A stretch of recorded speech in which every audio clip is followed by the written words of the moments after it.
বাংলাদেশের ইতিহাসে নতুন একটি অধ্যায় লেখা হয়েছে 2024 সালের জুলাই মাসে। পুরো জুলাই মাস জুড়ে ছাত্র জনতা কোটা সংস্কারের দাবিতে আন্দোলন করে যায়।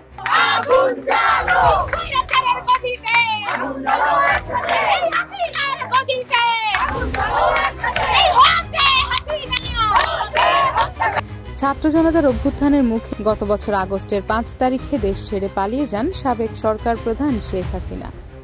জুলাই পুরোটা জুড়ে ছাত্ররা যেমন আন্দোলন করেছিল, তেমনি শেখ হাসিনার পোষ্য পুলিশ বাহিনী ছাত্রদের উপরে অত্যাচার করেছিল।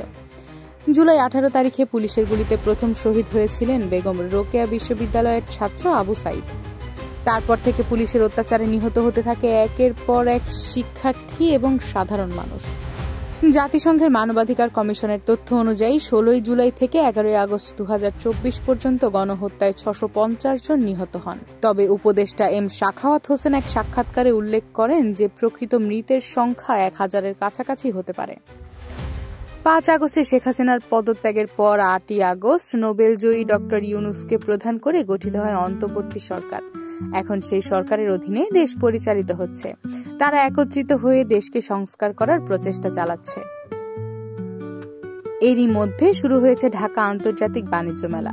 তবে অন্যান্য বছর থেকে এবারের বাণিজ্য মেলায় রয়েছে একটি আলাদা এবং ভিন্নধর্মী স্টল, যার নাম জুলাই চত্বর। সো বাণিজ্য মেলা এটা সবচেয়ে বড় হয়েছে যে বাণিজ্য মেলা শুধু কিন্তু বাঙালিরা আসে তা না, এখানে যে ফরেনার থাকে তারাও আসে, এবং যারা ওই সময় জুলাই সময় রাস্তায় নামে নেয় তাদের ছোট ভাই বোনরা তারাও আসে। সো আমরা যেটা করছি সবসময় যে এটা ইন্টারনেটে প্রকাশ পায়, সবসময় প্রকাশ পায় না। সো আই হোপ যেগুলো ইন্টারনেটে প্রকাশ পায় না ওগুলো এখানে আছে। সো ছোট যেগুলো আছে, বাইরে যারা আছে, এমনকি যারা এখানে বাইরে থেকে ব্যবসা করতে আসে, যেমন ইরান একটু জিনিস নিয়ে আসছে, ইন্ডিয়ার জিনিস নিয়ে আসছে, তো তারা যখন ব্যবসার সময় এগুলো দেখবে তখন বুঝতে পারবে সত্যিকার জুলাইতে আমরা কি করছি আর প্রেক্ষাপটের পেছনে কি ছিল। এখানে যেহেতু এটা জুলাই চত্বর, এখানে দেখলাম নাম দেওয়া আছে জুলাই চত্বর। সো আসলে মানে জেনজি যে আমাদের লাস্ট জেনারেশন, তো এটা অনুপ্রেরণামূলক বলতে গেলে অনেক ভালো একটা, সব একটা মানে অনুপ্রেরণা পাবে যে না কিছু করতে পারছে তারা। প্রধান উপদেষ্টার আদেশে জুলাই আন্দোলনের স্মৃতি অক্ষুণ্ণ রাখতে বাণিজ্য মেলায় এই জুলাই চত্বরের আয়োজন। এখানে জুলাই আন্দোলনের ছবি আঁকা রয়েছে, যেখানে দেখা যাচ্ছে ব্যানার প্ল্যাকার্ড হাতে অনেক মানুষ আন্দোলনে অংশগ্রহণ করেছে। এছাড়াও জুলাই আন্দোলনে শহীদ হওয়া মীর মুগ্ধ, আবু সাইদ সহ আরো অনেক শহীদদের ছবি এবং কাটআউট। মেলায় যারাই আসছেন তারাই জুলাই চত্বর ঘুরে ঘুরে দেখছেন। সেসব ক্যালিগ্রাফির সাথে ছবিও তুলছেন প্রায় সবাই, যাতে করে বলা যায় জুলাই স্মৃতি রক্ষার্থে জুলাই চত্বর নির্মাণ করা হয়েছে, যা অবশ্যই একটি প্রশংসনীয় উদ্যোগ। সো সেক্ষেত্রে 5 আগস্টকে বাঁচিয়ে রাখা আই গেস আমাদের সবার দায়িত্ব। সো এটা খুব সুন্দর একটা প্লেস, বাণিজ্য মেলা।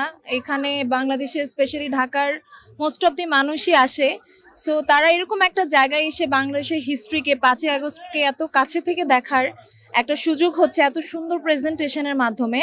সো আমি খুবই অ্যাপ্রিসিয়েট করি যারা এটা উদ্যোগ নিয়েছে, যারা এই বিষয়ে কাজ করছে। আর আমিও এখানে এসে কিছুটা ইমোশনালি হয়ে গিয়েছি, কারণ ওই সময়টা আমাদের প্রত্যেকটা মানুষের ইমোশনের একটা জায়গা ছিল।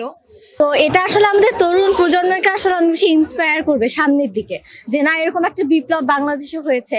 তো যেহেতু বাণিজ্য মেলা একটা খুবই এমন জায়গা যেখানে সবাই আসছে, সব বয়সের মানুষ আসছে, তো আমার কাছে মনে হয়েছে যে এই জুলাই বিপ্লবটা নিয়ে যে এত কিছু এখানে আয়োজন করা হয়েছে, যে সবাই দেখতে পাচ্ছে জিনিসটা, এটা আসলে অনেক ভালো একটা জিনিস যে সবাই এসে দেখতে পাচ্ছে যে আসলে জুলাই বিপ্লবে কি হয়েছিল। এখানে প্রত্যেকটা ঘটনা থেকে শুরু করে সবকিছুই আছে। তো এই জন্য খুবই ভালো লাগছে যে না তরুণ প্রজন্মকে আসলে জানানো যাচ্ছে যে এরকম একটা বিপ্লব হয়েছে। দ্বিতীয়বার স্বাধীন হওয়া বাঙালি জাতি সেসব শহীদদের ভোলেনি, কখনোই ভুলবে না।